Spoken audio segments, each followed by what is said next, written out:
صاحب ہیں ہمارے ساتھ سرگودا سے. السلام علیکم حکیم. بلال بھائی کیسے ہیں جی آپ؟ اللہ کا شکر, الحمدللہ الحمدللہ. جی حکم بیٹا. ایک تو جی مظہر علی اور باقی تمام مہمانوں کو میری طرف سے خصوصی سلام جی. وعلیکم السلام.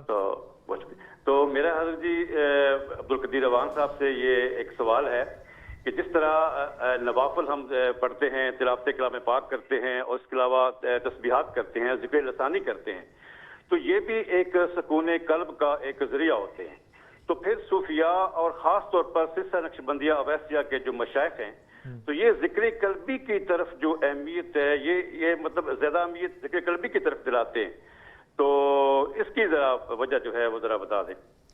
سوال سمجھ میں آ گیا نا؟ جی سوال سمجھ میں آ گیا. اور جیسے حکیم صاحب نبض دیکھ کر دوا بتاتے ہیں, اب میں نے یہاں سے جو نبض دیکھنی ہے یہ غیبی ہی دیکھنی ہے. کریم نے تجھے نائب پیدا فرمایا, افضل الخلق پیدا فرمایا, تم میں امام الانبیاء مبعوث فرمایا, تم میں یہ شرف عطا فرمایا. آج جب ہم امت محمد صلی اللہ علیہ وسلم بات کریں گے, وگنت حضرت آدم علیہ السلام سے یہ مقرب بستیاں مبعوث ہو رہی ہیں. تو اس مقصد کو جب دیکھو گے تو اللہ کریم نے تمہیں اپنی عبادت کو پیدا فرمایا. یہ بڑے واضح الفاظ ہیں قرآن و حدیث. اللہ نے دنیا کا مثال دی کہ دنیا کو پیدا فرمایا کہ یہ میرا بندہ کیا کرتا ہے, یہ قرآن کریم کے آیات ہیں.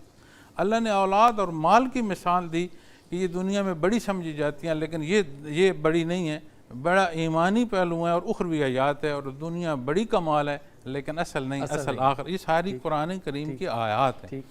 اب جب میں یہاں آ کر کہوں کہ جی مجھے تو صوفے پر بٹھا دیا گیا, یہ کافی ہے, میرا آنے کا اور بیٹھنے کا مقصد پورا ہو گیا, تو کیا مقصد پورا ہوا؟ تو چھوٹی بات ہو گئی ہے. پھر میں نے سوچا نہیں کچھ بات ہو جائے, لیکن اگر اسی موضوع کو میں پورے درد دل سے بولتا جاؤں کہ جہاں تک آواز جائے, جہاں تک انداز جائے, یہ پیغام پہنچے, اور میں اپنے اللہ سے اس کی مدد مانگتے ہوئے, اس کا کرم مانگتے ہوئے کروں, تو وہ درست ہوگا. تو جب یہ دیکھو گے تو جب دنیا سے چلو جاؤ گے تو پھر قرب الہی مانگو گے. کیا بات ہے. جب دنیا سے چلو جاؤ گے تو پھر کیفیات محمد رسول اللہ علیہ وسلم سے دل کو لبریز کر پاؤ گے. اب کرنا ہے. تو جب اب کی بات ہے تو پھر جو لمحہ گزر گیا وہ میں نے کیوں گزارا, مجھے تو یہ فکر کرتے ہوئے اگلا لمحہ کوئی ضائع نہیں کرنا چاہیے. بے شک. تو اس لیے ہم کہتے ہیں کہ اللہ کی رضا, تو قرآن فرماتا ہے کہ فوز و نظیم, اور محنت کرو تاکہ اس رضا کے آگے قرب تک پہنچو, یہی موقع.